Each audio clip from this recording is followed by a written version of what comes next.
So good morning, everyone. I'm Daryl Bedford. I'm a steward at Local 110, and I'm also Communications Officer of London and District Labour Council.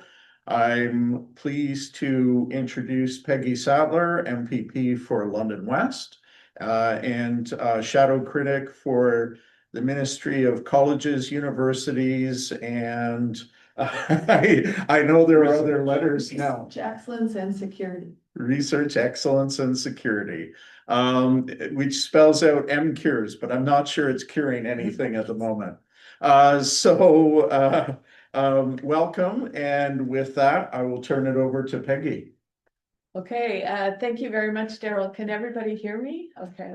I just want to start out by saying that as a Fanshawe alumni myself, I wanted to say thank you to faculty and staff at Fanshawe for your commitment to students and to our community. Because without our college sector in this province, our communities would be in deep trouble, and we are seeing that in real time over the last couple of years.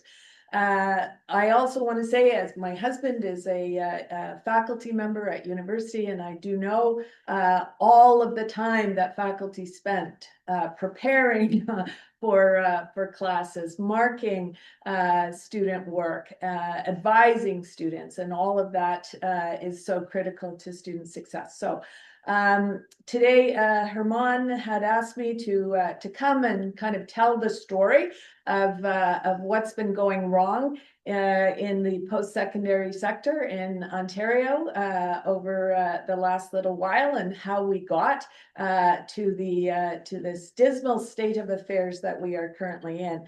So if you listened to the government's announcement last week, and many of the things that the Premier or the Minister of Colleges and University have been saying, they like to point the finger at the federal government and kind of pretend that this all started when the federal government cracked down on international study permits, and it caused this big uproar in Ontario. But we have to remember that this is a crisis that has been decades in the making under both Liberal and Conservative governments. So I'm going to walk through, how this crisis has evolved to the point that we're at now.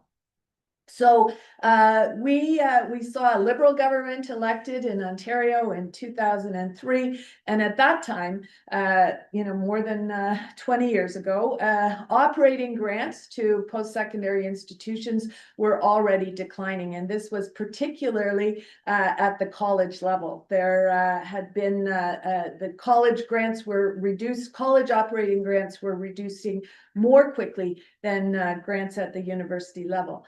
But across both colleges and universities, Ontario had the lowest per student funding in the country.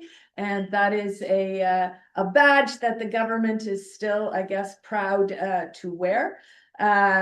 We saw also under the Liberals that shift in language from publicly funded post-secondary education to publicly assisted post-secondary education, as government grants declined and private revenues increased. And by that, I mean student tuition dollars, but also entrepreneurial activities on behalf of institutions and other kinds of private revenue streams. We saw the prioritization of market-driven models and kind of a disregard for post-secondary education as a public good. Institutions were being forced to operate less like a public service and more like a business, which of course in our post-secondary sector, labor is one of the largest costs of doing business. So we started to see, a shift to more part-time instructors, reducing staff, larger class sizes, and bigger workloads. We also saw the emergence of private-public partnerships.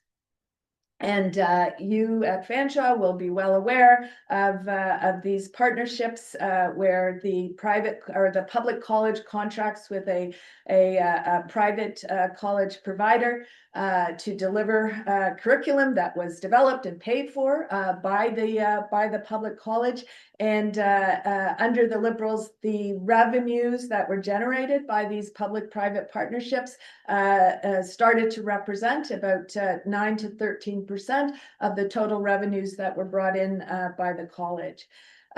So by 2017, the cracks were getting deeper in the sector, and that's the year after chronic underfunding, frozen budgets. That's the year we saw the 5-week OPSEU strike that many of you lived through, which involved over 12,000 faculty and instructors across the 24 colleges. It was the longest strike in college system history. It ended with the premier using back to work legislation, but without any of the issues being resolved. So in 2018, we saw the election of the Ford Conservatives, and they pretty much immediately proceeded to pour gasoline on the crisis of PSC underfunding. They shortly after they were elected, early in 2019, they announced a 10% cut to all tuition fees, both college and university, and initially they announced a 2-year freeze on any subsequent tuition increases, and that was the freeze on tuition ended up being extended continuously until now.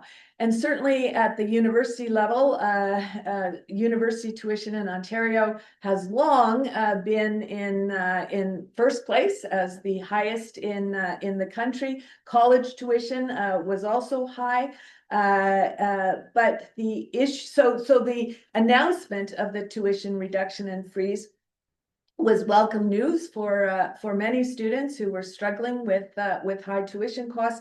The problem is that the government did nothing to address the huge revenue hole that this created when the tuition dollars were taken out of the system. And that revenue hole just kept getting bigger year over year.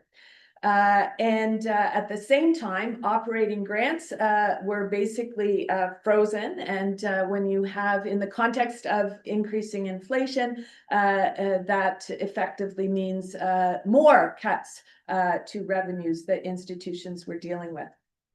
Once again, the result of all of this, more cuts to services, more reliance on part-time and contract employees, more desperate search by institutions for other sources of private revenues.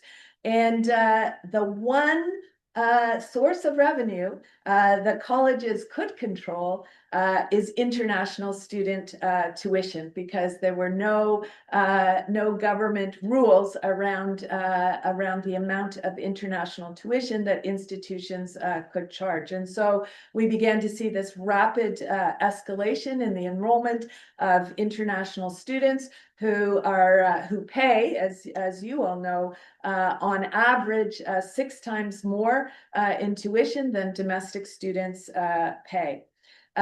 There was a series of reports actually by Ontario's Auditor General, but I'm going to highlight one in particular.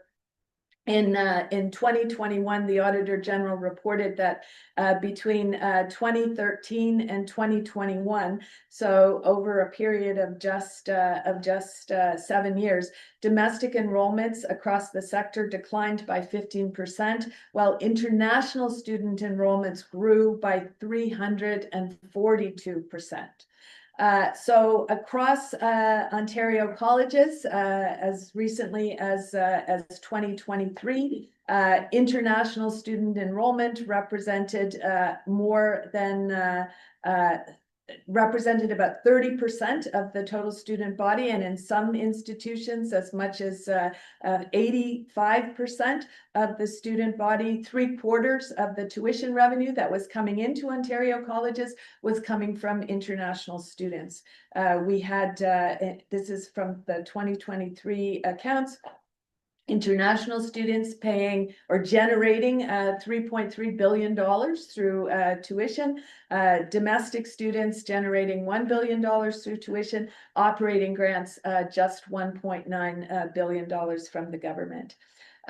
Over that period of following the election of the Ford government, we also saw a proliferation of those public-private partnerships. There had been 6 at the time that the Liberals left office in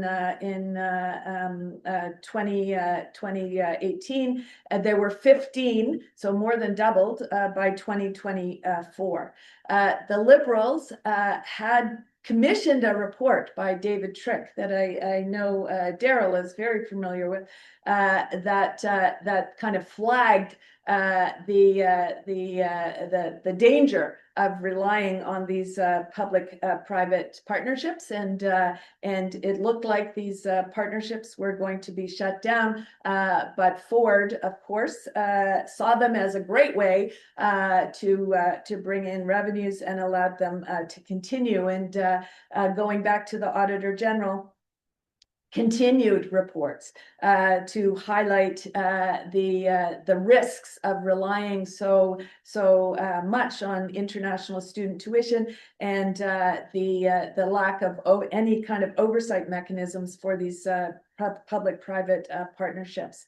Also, under the Ford government, we saw the shift from investing in training through our public college sector to investing in private training with the introduction of the Skills Development Fund, and that was in 2021. So the Skills Development Fund saw billions of dollars allocated to private training projects that were led by companies that were operated by Ford donors and friends, projects handpicked by the Minister of Labor and his staff. And again, the Auditor General pointed out last year, raised major concerns about the administration of the Skills Development Fund, and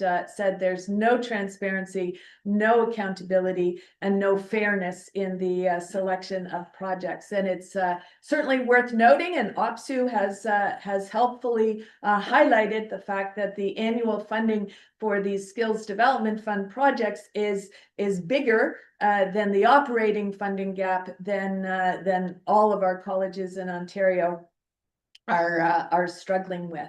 So all of this came to a head in 2023, and finally the government seemed to acknowledge that the sector was not sustainable, and they appointed a blue ribbon panel to take a look at what was going on in the sector, what the challenges, financial challenges and other challenges were, and to make recommendations to ensure the stability and sustainability of the sector. So in November 2023, the Blue Ribbon Panel issued a report. It showed that adjusted for inflation, colleges were receiving $350 million less in 2023 than they were in 2018. And compared to the rest of Canada, Ontario's funding per college student was at 44%, so less than half of what other provinces were investing in college education. In response to the Blue Ribbon Panel report, the government announced these efficiency reviews, this process that was to take place across the sector. where money was given to colleges to hire third-party private contractors to conduct these efficiency reviews, as if the financial challenges facing the sector were because of, some kind of lack of efficiency at the institutional level. So shortly after, just months, in fact, after the Blue Ribbon Panel report, the federal government announced a 35% reduction in international study permits, which meant that Ontario's allocation for international students would be cut in half. Following this, later, or more recently in November 2025, there was a further reduction of 50%. But as international student enrollment declined in response to this, the reduction in international study permits, so did college revenues. And although the government, might like to frame this as a problem that was created by the federal government, they were very happy to sit back and allow those international student tuition revenue dollars to subsidize the delivery of education in our post-secondary sector in Ontario. What happened after the removal of those international student tuition dollars was certainly predictable if the government had listened to all of those reports that had been done by the Auditor General and others, including its own Blue Ribbon Panel, about the unsustainable funding model that we had in Ontario. The result in the most recent pre-budget submission by Colleges Ontario, they projected a $1.5 billion deficit in the coming year without some action from the government. And this deficit, which colleges were struggling to deal with, in a fairly short period of time, what it was resulting in was massive program closures. We saw the numbers vary. I've heard 650. I've heard as many as 800 programs closed over the last several years. Many of these programs are in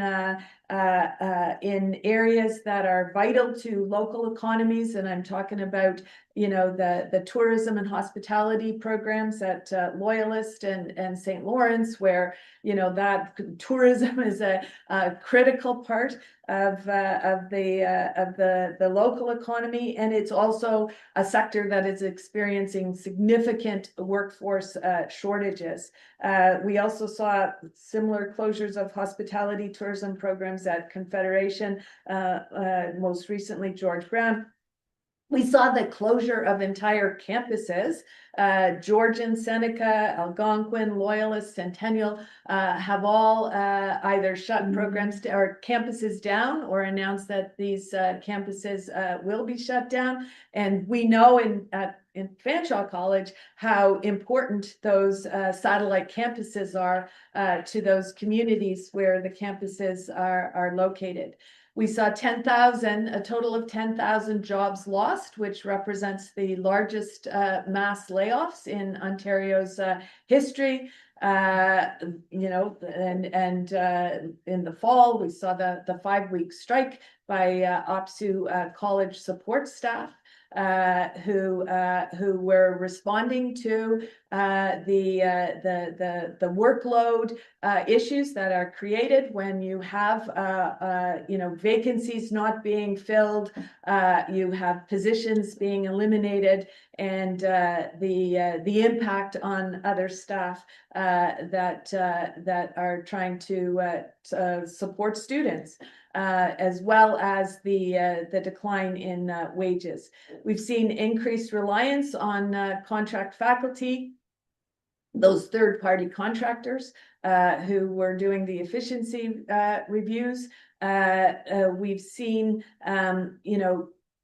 negative consequences for student success when some of the positions that are often the first to be eliminated are those that directly support students, academic advising, career counseling, staff in the libraries, supports for students with disabilities, greater workload, as I mentioned, on remaining staff, and an overall erosion of student services. So throughout this time, I have serving as the shadow minister for colleges and universities, and with the support of the Ontario NDP caucus, we've been very much focused on trying to get the government to understand that post-secondary education is a public good and should be publicly funded at a level that ensures sustainability and stability throughout the sector. And that when you underfund colleges and universities, when you deliberately underfund, when you allow the sector to collapse, you are jeopardizing the future of students, of local communities. You're cutting off that talent pipeline that employers rely on to have these graduates of our local institutions feeding local economies. You're also losing good jobs in communities. There are 200 satellite campuses, many of them in very small communities. The staff and faculty who work in those satellite campuses have good jobs and are contributing to local economies themselves. Also, when campuses close, there is a loss of local community infrastructure when those facilities are no longer available to provide access for recreation and arts and culture and other kinds of community services. As programs shut down, campuses close, students are forced to relocate in order to get into the program of their dreams. The programs are workforce needs, and those communities lose those students potentially forever. Because once students leave, especially northern and rural communities, once students leave, they are unlikely to return. So we have continually called on the government to provide the stable, predictable funding, the increased public funding that our colleges need, so that campuses can do the appropriate planning, protect jobs, and continue to deliver quality education. So that brings us to the government's historic funding announcement of February 12th. And I just want to go back to the Blue Ribbon Panel report that I mentioned was delivered to the government back in November 2023. That Blue Ribbon Panel report and the recommendations that were set out in that report were made before the federal government changes. So they were made, before the huge revenue loss to institutions from the international student tuition dollars. But the Blue Ribbon Panel report had recommended that there be an immediate 10% increase in operating funding for colleges and universities, with an additional 2% increase or at the level of inflation for the following 3 years. They had recommended a 5% tuition increase, but they also said that OSAP should be made more generous. There should be a greater focus on grants rather than loans, and that interest should be removed off of any student loans. So that's what the Blue Ribbon Panel had recommended in November 2023. So what we got on February 12th was an announcement of the government says it was an announcement of $6.4 billion of funding over 4 years, which works out to about 1.6 billion a year that is going to be spread across the 47 colleges and universities in Ontario.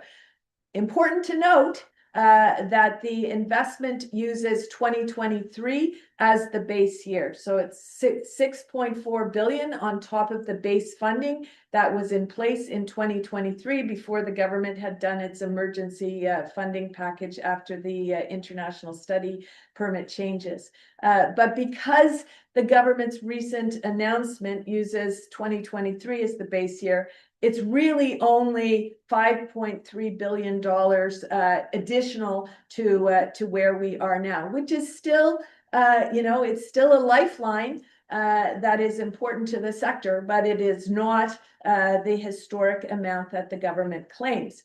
It represents an increase in base funding of 6%. For every full-time Ontario student, much less than the 10% that had been recommended by the Blue Ribbon Panel. It's largely directed toward in-demand programs, STEM, healthcare, trades, and education. There is additional weighting for some high-cost programs as well. But as we know, all of the programs are facing immense financial stress in the current context, and all of our programs need funding, and our economy needs more than graduates from STEM, healthcare, trades, and education. We need graduates in many other disciplines which are currently at risk. We also know that even with this historic investment, Ontario still remains dead last in per student funding compared to every other Canadian college, every other Canadian province. In addition to this increased operating funding, on November 12th, the government also announced a removal of the tuition freeze, and that institutions would be allowed to increase tuition by up to 2% a year for 3 years, and then up to 2% or the 3-year average rate of inflation, whichever is less. So this is bad news for students, because we know that sticker shock remains a barrier to many people, in particular those from low-income families. But the cost of tuition, regardless of how many grants they're able to access, but the cost of tuition continues to represent a barrier. By itself, however, the 2% increase in tuition could have been manageable, except for the fact that the government decided to make a major overhaul of the OSAP program, and in exactly the opposite direction from what the Blue Ribbon Panel had been calling for. So currently OSAP operates where students get a maximum of 85% of their financial aid in grants and 15% as loans. The government is now going to change the program so that there will be a maximum of just 25% in grants and a minimum of 75% in loans. So we are forcing students in this province to take on thousands of dollars in additional debt. Students who need financial assistance, and that's currently about half of the students in Ontario, are accessing OSAP. So these students will be forced to take on huge debts if they want to go to post-secondary, and many may decide that it's not worth the risk at a time of a great labor market uncertainty. We have a jobs crisis. Ontario's unemployment rates just continue to grow, and youth unemployment in particular is the highest in Canada. So we are very, very concerned students are very, very concerned about what this will mean for participation in post-secondary education. If students decide they can't take that risk, they don't want to take on that debt, and also what it will mean for access. And in talking to representatives from the college sector, student representatives from the college sector, they point out that the impact for college students is going to be significant. Many college students are mature students. They have mortgages, they have families, they're paying childcare, you know, they have lots of financial stresses already. And the prospect, you know, people who want to go back to college to change careers, the prospect of having to take on this additional debt is going to, you know, force many of them to think twice. Also, our college sector welcomes a lot of graduates from university who, after getting a university degree, go to college to get that practical hands-on training. Those university graduates are carrying huge debts because university tuition is significantly higher than college tuition. So they're you know, looking at coming into the college sector already carrying a big debt burden from OSAP, and then having to take more debt on. The government has justified its changes to OSAP by saying that the OSAP program was unsustainable. Currently, OSAP is giving about $2.7 billion a year in grants. They're expecting that, or projecting that, to increase to $4.1 billion over the next 3 years. And so they've said that, you know, they just can't sustain that level of grants. But what that means effectively is that, you know, that $2.7 billion that's currently being given in grants to students in Ontario is going to be immediately converted into debt. And over the whole history of the OSAP program, there's about $2.5 billion in debt carried by students. That's going to double overnight once these OSAP changes take effect.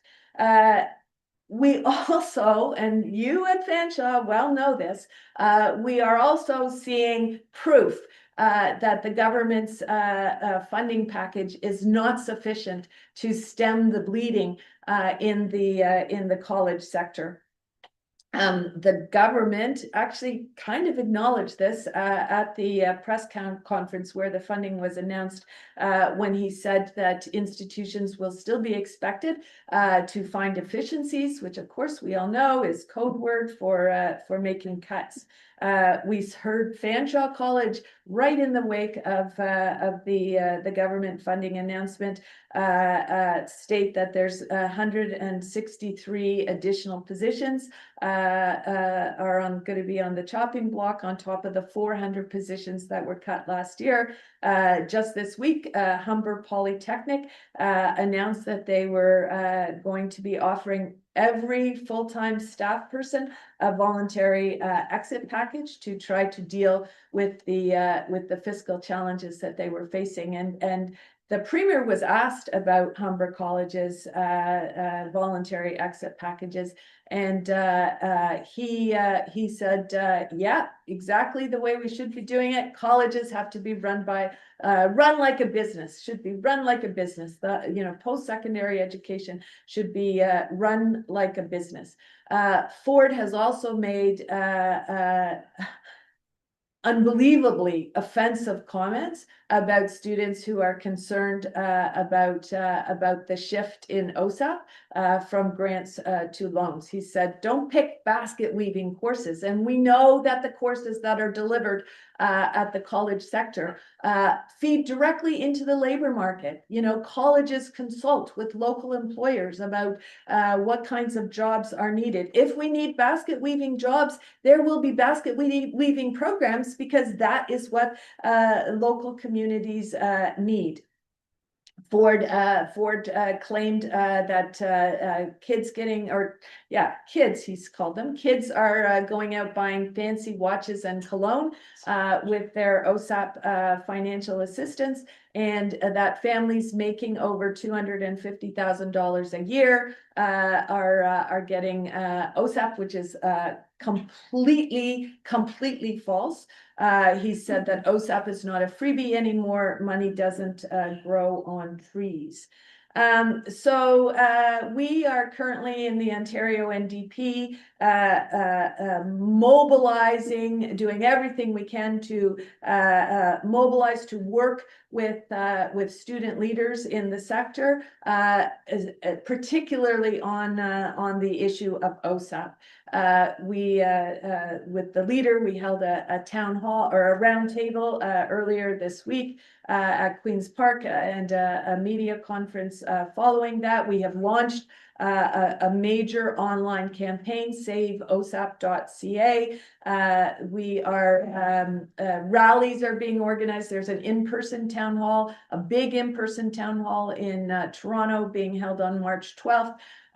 We will be attending the student-led rallies. There's a major one on March 4th that's being organized by Canadian Federation of Students and other student leaders. There's a student protest here in London from a grassroots student organization called Save OSAP London. Those rallies are being held on Saturday and Sunday with my colleagues, Terence Kernahan and Teresa Armstrong. We're holding an in-person town hall at Western on Monday, March 2nd, specific to OSAP. But we are also at the same time going to continue our efforts to push for the actual funding that the sector needs in order to be sustainable. We understand, even if the government doesn't, that post-secondary education, access to post-secondary education is key to Ontario's future. It's key to our ability to grow our economy, ensure the well-being of our citizens and our communities, and that when we jeopardize, when we deliberately underfund and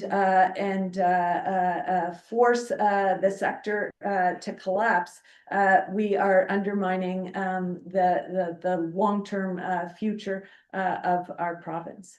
And with that, I will end my presentation, and I'm happy to take questions.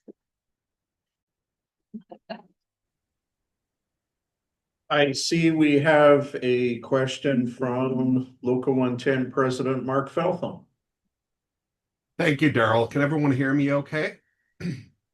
Yeah. Excellent.